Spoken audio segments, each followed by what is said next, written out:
Hello everyone, welcome to my YouTube channel. तो आज हम सीखेंगे दो व्यंजनों के बीच स्वर का स्थान। तो अभी तक आप स्वर सीख चुके हैं, तो आज हम सीखेंगे दो व्यंजनों के बीच स्वर का स्थान क्या होता है। जैसे कि ये है प व्यंजन। अब प व्यंजन के बाद में प्रथम स्थान ये होता है, दूसरा स्थान ये होता है और तीसरा स्थान ये होता है। यहाँ तक तो आप समझ गए हैं।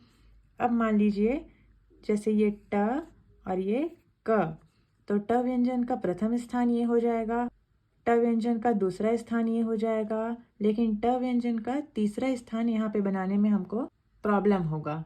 तो यहाँ पे ये सुविधाजनक नहीं बनेगा, तो यहाँ पे ये कंजेस्टेड हो जाएगा। तो इसके लिए हम ये तीसरे स्थान को क व्यंजन के पहले तीसरे स्थान में रखेंगे। जैसे कि मान लीजिए टीका, तो ये ट है और ये क है। तो यहाँ पे अगर हम बिंदी लगाएंगे तो यहाँ पे हमको पढ़ने में परेशानी होगी कि ये क व्यंजन का है या फिर ट व्यंजन का। तो इसके लिए हम ट व्यंजन के तीसरे स्थान पे बिंदी ना बना के क व्यंजन के पहले तीसरे स्थान पे ये बिंदी लगाएंगे। तो ये हो गया टिक, और क व्यंजन के बाद में मोटा डैश, तो ये हो गया टीका। जैसे कि रूपा, तो ये हो गया र और ये हो गया प। तो ये पहला स्थान, ये दूसरा स्थान और तीसरे स्थान में यहाँ ना बना के प व्यंजन के पहले तीसरे स्थान में बनाएंगे। तो ये हो जाएगा रू, तीसरे स्थान में प व्यंजन के पहले और प व्यंजन के बाद में प्रथम स्थान में मोटा डैश, तो ये हो जाएगा रूपा।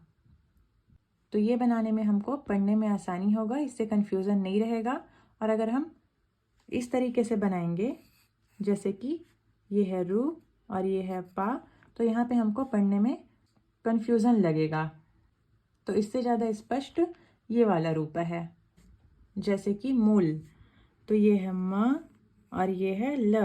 तो मल व्यंजन को पहले बनाएंगे, उसके बाद में म व्यंजन के पहले तीसरे स्थान में यहाँ पे स्वर न लगाने के बदले ल व्यंजन के पहले तीसरे स्थान में मोटा डैश लगाएंगे। तो ये हो जाएगा मूल। और अगर मूली लिखना होगा तो ये म ल व्यंजन बनाए, फिर ल व्यंजन के पहले तीसरे स्थान में म व्यंजन के तीसरे स्थान में न रख के ल व्यंजन के तीसरे स्थान में रखना है। तो ये हो गया मूल। तो ये मूल पढ़ा जाएगा। फिर ल व्यंजन के बाद में तीसरे स्थान पर मोटा बिंदु लगा देंगे, तो ये हो जाएगा मूली।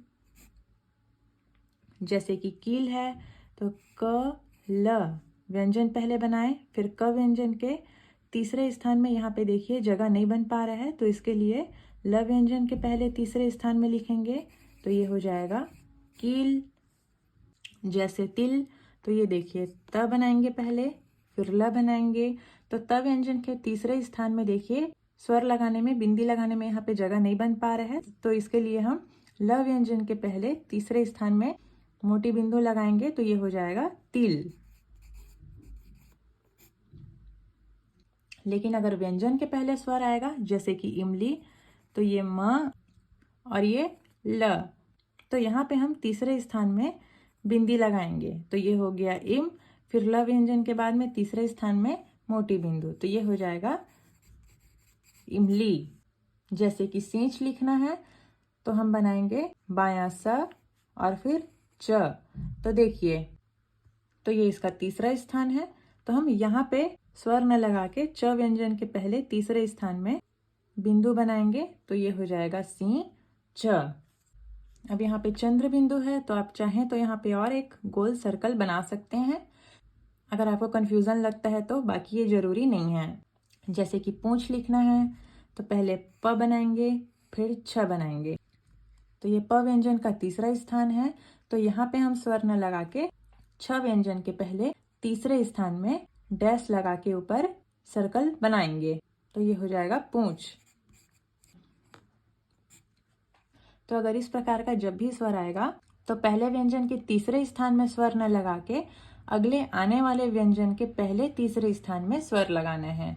तो इस प्रकार का शब्द का आप अभ्यास कीजिएगा, और अगर आपको समझ में नहीं आया होगा तो कमेंट करके पूछ लीजिएगा।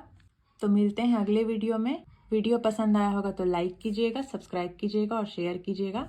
Thanks for watching.